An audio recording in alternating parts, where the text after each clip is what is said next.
Hello सांग मैंने जय जगन्नाथ केमती अच्छा आपण मैंने आशा कर बहुत ही बढ़िया थे चलतु मुझे आज गोटे भल रेसिपी आनी घरे जमी बना जाए चिकेन सेमती गोटे चिकेन करी करवा तो आखिर मु तो इंडिया गेट्र चाउल भात कर आगू को बढ़ा चलतु एबे मु आलू को निहाती चिकेन रे तो आलू न पकड़े टेस्ट लगे ना आलू को मुझे भल भाव टे फ्राए कर तापर बंची थिबा जो तेल से गोटा मसला आउ पियाज काटिकी फ्राए कर देछि। पियाज टिके ब्राउन कलर हो गला परे अदा रसुण काम अदा रसुण को मु काटी कुटिकी भल भाव पेस्ट कर देछि।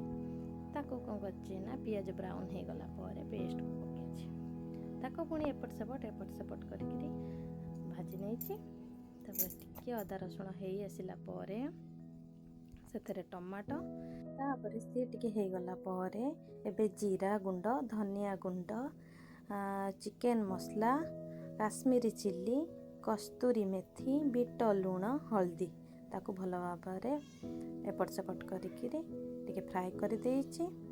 तापर चिकेन टाको भल भाव धोई नहीं सी सेपटे टिके हो गला परे ब्राउन कलर एबे चिकेन को ऐड कर देछि। ताकू चिकेन को भल भाव ता सहित मिक्स करदेली तापर ताकू एपट सेपट करके ताकू पुणी ढक्कन घोड़े देली एमती आपण 10 ରୁ 15 मिनट करेंगे तो चिकेन भल भाव सीझी टिके आसलानी केमती भल देखा जाउछि देखंतु पूरा टेस्टी टेस्टी। तापर फ्राए करिथिबा आलू को एबे ऐड कर देछि ताकू भी एमती एपट सेपट करके भाजी नेछि तापर ताकू पुणी ढक्कन देकरी सिझेई देछि। तापर चिकेन करी करबा ना तापर ताकू टिके पानी दे देछि पुणी ढक्कन घोड़े देछि देखंतु प्रॉपर एबे हे गला चिकेन करी। आपण माने केमती चिकेन करी बनाती आपण माने मते कमेंट माध्यम रे कहिबे मु तो आम घरे एमती ही बनाए।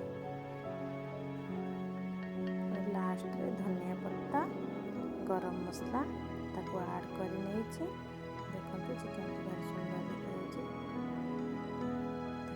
खाइबा प्लेट रे बाड़ी देचे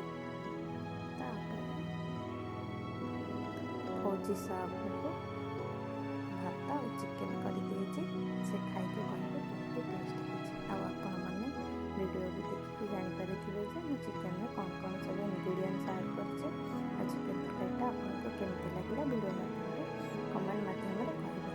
तो रखुछि टाटा बाय बाय।